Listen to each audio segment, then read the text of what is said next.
Hello, everyone. So this week we start a new unit, and whereas Sister Carrie portrayed the city as an environment which shapes the consciousness of an individual, this unit is going to feature stories about how groups come to shape the character of a city. And whereas Sister Carrie showed us one woman's rise from poverty to fame and fortune, and one man's trip in the opposite direction, this unit is going to focus more on systemic or generational experiences of poverty, and how life in slums or in ethnic enclaves influences the formation of informal networks and shapes political consciousness. So, the common features that you will see in the book and films in this unit include a focus on racism or interethnic conflict, group identity, mass politics, and street violence. The plan for this lecture is to first give you some historical context for the events presented in Martin Scorsese's Gangs of New York. And then I'm going to use a particular scene to demonstrate how we can analyze or close read a film. This is to give you some guidance if you decide that you would prefer to write a close reading paper about one of the films rather than a book. So most of the action for this film takes place in a part of New York City that was known as the Five Points. And it was once one of the most infamous slums in the entire Western world. The English author Charles Dickens actually toured the neighborhood during a trip to the United States, and he had this to say about it. What place is this to which the squalid street conducts us? A kind of square of leprous houses, some of which are attainable only by crazy wooden stairs without. What lies behind this tottering flight of steps? Let us go on again and plunge into the Five Points. This is the place, these narrow ways diverging to the right and left, and reeking everywhere with dirt and filth. Such lives as are led here bear the same fruit as elsewhere. The coarse and bloated faces at the doors have their counterparts at home and all the world over. Debauchery has made the very houses prematurely old.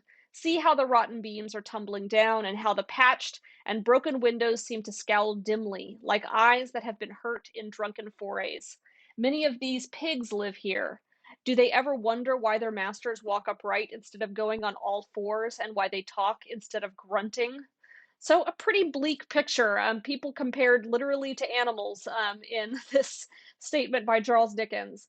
So, the Five Points was called the Five Points because it was a place where five streets came together to form its central square, which is the site of numerous big events in the film. This neighborhood actually no longer exists. It was redeveloped during the 20th century into what is now Chinatown, which is just right next to Little Italy, which is where Martin Scorsese grew up. The Five Points was also one of the most documented and studied urban slums in history.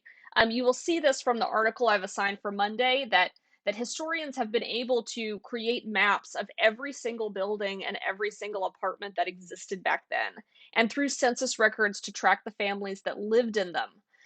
Many of them all the way back to their home countries. The Five Points has been studied by economic historians, sociologists, and even epidemiologists since this neighborhood was the epicenter of many urban disease outbreaks in the 19th century. Its conditions were thoroughly documented in photographs by the journalist Jacob Riis in the 1880s, and its gang activity in the 19th century. This, again, if you recall, is prior to the dominance of the Italian mafia in the Prohibition era. Uh, this gang activity was detailed in a 1927 book by Herbert Asbury, and it was called The Gangs of New York. And it was a nonfiction book, but it nevertheless contained some historical inaccuracies, a little bit of artistic license here and there. Martin Scorsese read this book in 1970, and he had the idea to make a film based on it, but it took more than 3 decades for this project to actually be realized. Because of the extensive amount of historical information we have on this neighborhood, Scorsese and his production designer, Dante Ferretti, were able to create a full-size replica of much of the neighborhood as well as other parts of New York City at the studio in Rome where principal photography was shot. You can I've put a video up on Canvas, or linked to a YouTube video in which Martin Scorsese kind of tours the set, tours the replica of the Five Points neighborhood from the film. So you can get kind of a good up close look at the recreation of it. Tyler Anbinder, the historian whose work you will also read on Monday, was also a consultant for the production. This film covers a period from 1846 to 1863, when the population of the Five Points was substantially composed of immigrants. The population of New York City as a whole actually doubled between the years of 1825 and 1845, and then increased another 70% in the 1850s. The population of the Five Points doubled during this period as well. And by 1855, 72% of the residents of the Five Points were foreign born. That percentage actually increases to 89% if you count only the adults, because many of the so-called native born children in the neighborhood were the children of immigrants.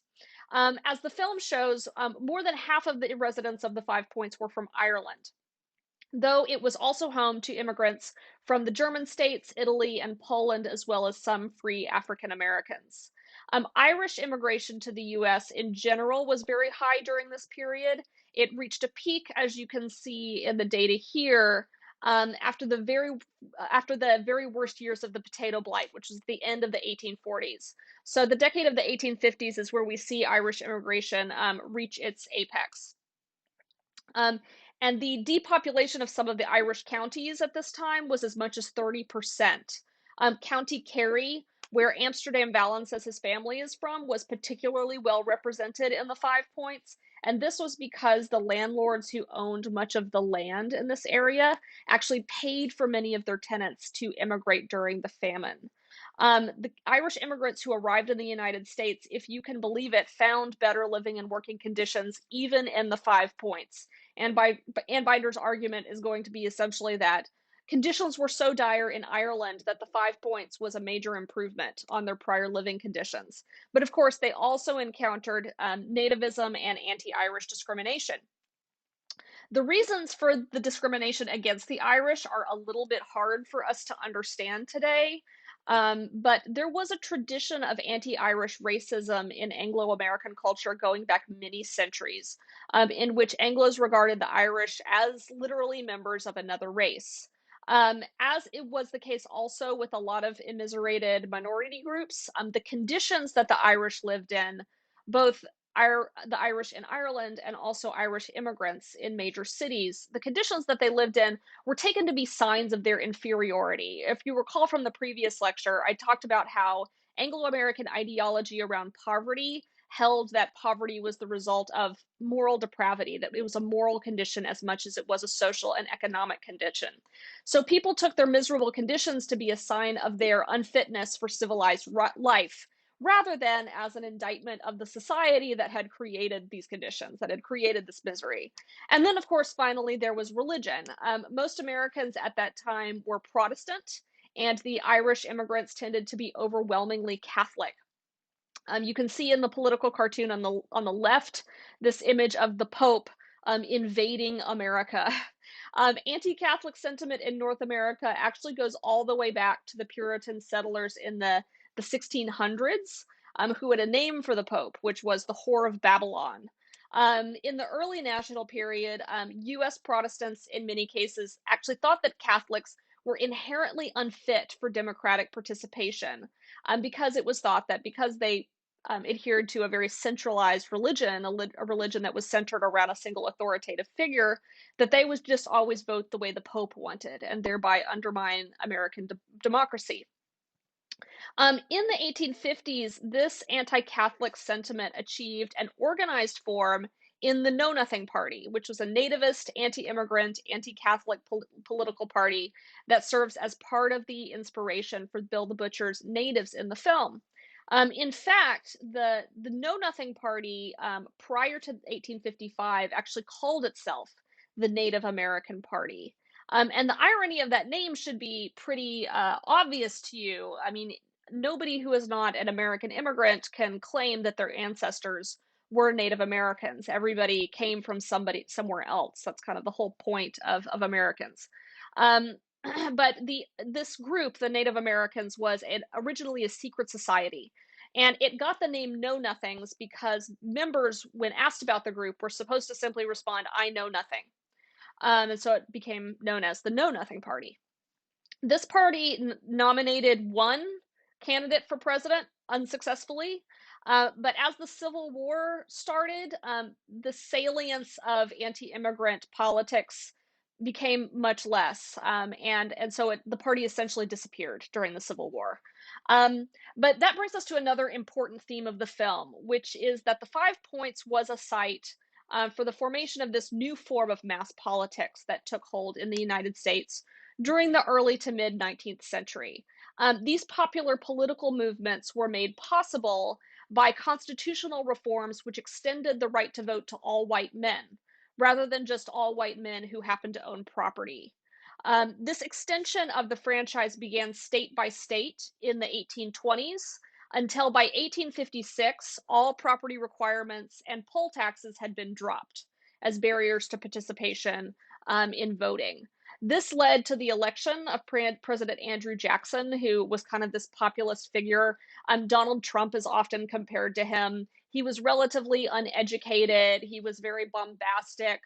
He had some pretty hard right wing politics as well. But the Jacksonian era is known as this era in which you saw a kind of decline in the political influence of elites in favor of the rise of this new populism. In 1834, a series of election riots marked a turning point at which Irish immigrants came to seize the institutions of political power in the Five Points, and wealthier citizens who had already been kind of abandoning this area and moving to nicer neighborhoods. Because of this movement, the old elites didn't stick around to contest this change. So the politics in the Five Points, the police, local officials, etc., those institutions came to be dominated by Irish immigrants. And for that reason, Ann Binder argues that Five Pointers were among the first New Yorkers to have experienced this new style of mass politics. And this phenomenon is, of course, a big part of the film, as we see Valens immigrants try to compete against Bill the Butcher's natives in the political arena as well as in the streets. Many of the details in this part of the film are quite precise, including, of all things, the roles of the fire brigades. So, where we see these different fire companies show up, and the leaders of different gangs and also political institutions are at the head of them. This was a real thing. Ann Binder says that another route to political prominence ran through the volunteer fire department, one of old New York's most colorful institutions. A well drilled fire company was just as likely to turn out in force to support a particular electoral slate as to extinguish a fire. Intimidation was an important weapon in the rough and tumble world of Five Points politics, and the renowned fighters of the Sixth Ward Fire Companies frequently determined the outcome of a primary meeting or general election, often through a brawl with a competing company. Most companies admitted at least a few members to their exclusive ranks specifically for their fighting skills. This was actually the precise route taken to political prominence by boss William Tweed, who is played in this film by Jim Broadbent and is shown leading one of the fire companies. Other routes to politics included being a businessman, especially a merchant or a saloon keeper, or becoming a police officer, as we see in John C. Reilly's character, and later in the character Monk, who becomes the local sheriff. 19th century New York politics was also dominated by political machines, which were characterized by their organization around a leader or a boss. And at this time in New York, it was Boss Tweed, William Tweed. And this political boss controlled a hierarchical network of supporters. The machines determined who could run for office, and because a lot of neighborhoods or cities were dominated by a single political party, in this case, New York City was dominated by the Democrats. These machines essentially determined who governed because they determined who ran. These machines tended to practice a highly transactional form of politics, in which patronage jobs or services were given out in exchange for political support. Um, so, according to Ann Binder, a five pointer might, for example, approach a neighborhood political leader and promise to deliver the votes of a large pair of tenements or of those immigrants from a certain Irish county. Or he might offer the services of his gang to intimidate the leader's opponents at a primary meeting or on election day. Whether he offered voters or fighters, this political aspirant would expect something in return. Some gang leaders asked for money, but the more politically ambitious sought patronage, jobs with local, state, or federal government, either for themselves or for their allies. Patronage was one of the keys to increasing one's political clout, especially for those who could not count on the support of a fire company or saloon customers. The aspiring politician who could deliver jobs to supporters was in the best position to increase his strength. So Tammany Hall is really the epitome of machine politics in New York and of political corruption in New York. But the relationship the film depicts between New York's corrupt political system and its criminal networks is in some ways pretty true to life, although, of course, a little bit exaggerated for the purposes of entertainment. The film does take some important liberties. The story begins and ends with two major street battles. The first battle is based on a real gang battle known as the Dead Rabbits Riot, which is depicted in this newspaper illustration here. And it's depicted in the film as occurring in 1846. But in reality, it occurred a decade later, in 1857. Scorsese seems to have shifted the timeline so that the riot could be the formative childhood experience of Leonardo DiCaprio's character, while allowing enough time for him to be a grown up during the Civil War in the early 1860s. If you see any other thematic reasons for this choice, I invite you to speculate on them. Um, the Dead Rabbits were a real gang depicted in Herbert Asbury's book, Gangs of New York. However, the gang that they actually fought in this street fight was called the Bowery Boys. And the Bowery Boys do serve as an inspiration for the depiction of Bill the Butcher's gang in the film, although they are also named in the film as a separate gang. So they're acknowledged as existing in the film, but the Bowery Boys are also clearly the inspiration point for the Native Americans in this movie. The Bowery Boys were known to have dressed kind of like dandies with top hats and waistcoats and all of that stuff. This kind of like exaggerated formal dress style. And so we see that emulated in the costumes of Bill the Butcher and a lot of his followers, with the top hats and the blue sashes and everything. But the decision to change the gang's name in the film seems to be, again, because they wanted to reference the Know Nothing Party and the influence of anti Catholic nativist populism during this period. So Bill the Butcher's gang comes to represent essentially both the Bowery Boys and the Know Nothing Party at kind of the same time. He's blending those two things together. Okay, so next what I want to do is take a look at the opening scenes depicting the Dead Rabbits riot, and see what it tells us about the themes that Scorsese is interested in exploring in this film. So similar to the close reading demonstration I did a few weeks ago, I'm going to begin by making some observations about this scene and use those observations to come up with a thesis about what it shows us. Because this is a film, when analyzing it, we need to pay attention not only to the words that are used, and kind of the plot and story elements, but also talk about the way other elements of filmmaking come together to create an overall impression. So we need to look at things like lighting, like music, like editing, shot composition, camera motion, that kind of thing. In your own analysis, if you decide to analyze a film for your paper, it's not necessary to talk about every single one of these things. Some students feel a need to describe absolutely every single detail in a scene that they're analyzing. You want to just focus on the stuff that's most important. But the best essays in this genre make it need to kind of go beyond just the plot and the dialogue. They need to take into account some of these other filmic elements, and not just concentrate on like dialogue and characters on the words on the page.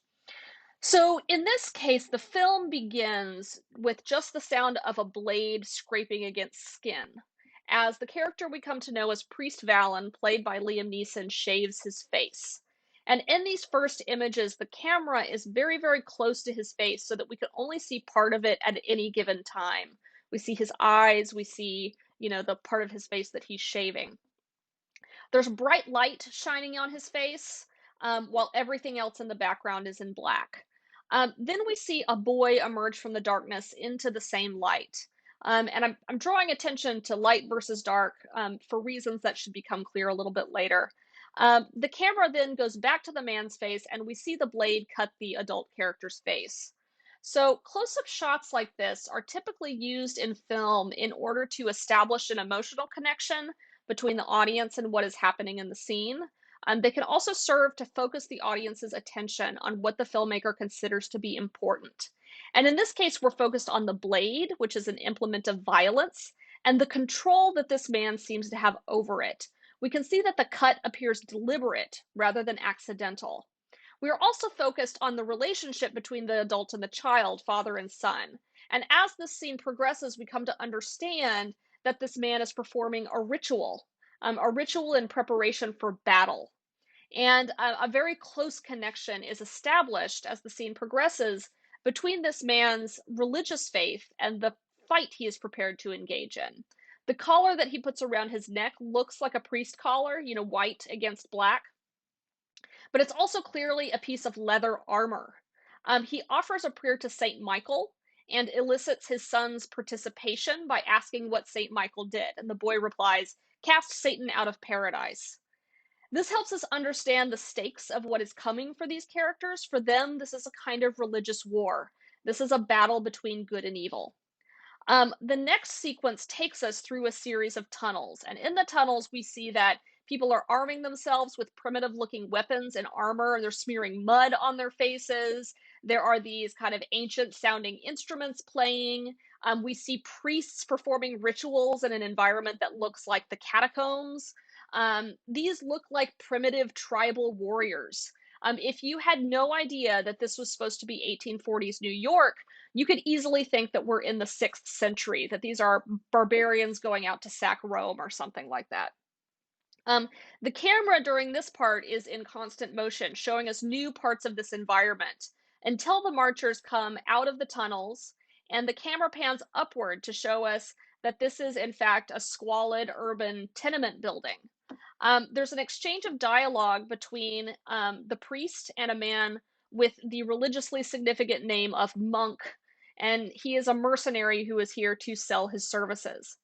And then we get my favorite moment, which is when Monk kicks open the door and the music comes to a sudden stop.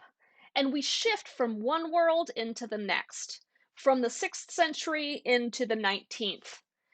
In real life, the Dead Rabbits riot took place in the summer, but in Scorsese's version, there's snow on the ground, which allows him to really play up a striking set of contrasts. Remember, again, I was talking about the contrast between light and dark in the previous scene, and here now we have contrast between black and white.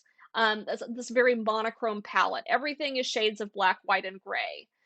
One thing this allows is for blood to show up really strikingly in this kind of landscape. But I would also argue that the black and white color scheme in this scene kind of plays up once again the stakes of the conflict for the people involved. Because for both sides, this is a fight between good and evil. This is holy war between two sides that cannot or will not compromise. This is, after all, a battle for Paradise Square. An ironic name given the living conditions we've just seen, but it's obviously quite significant, especially given the reference to Saint Michael earlier as being the angel who cast Satan out of paradise. So, what is the significance of this whole opening sequence? I would argue that one of the things that Scorsese is trying to do is sort of disorient us in space and time. We've purchased a ticket or like downloaded off the internet or selected from our streaming feed a movie called The Gangs of New York. And these opening images kind of upset our expectations about what that movie is going to be. Instead of familiar images that we would associate with New York City, we instead get these images that seem to call back to a time before such a thing as New York City even existed. And the scenes that unfold, including the pre battle negotiations and the battle itself, seem to belong to some primitive culture, some ancient era where conflict is rooted in these honor codes. This is not what we would expect to see in a like enlightened, modern, democratic, rule of law society that 19th century America is supposed to be.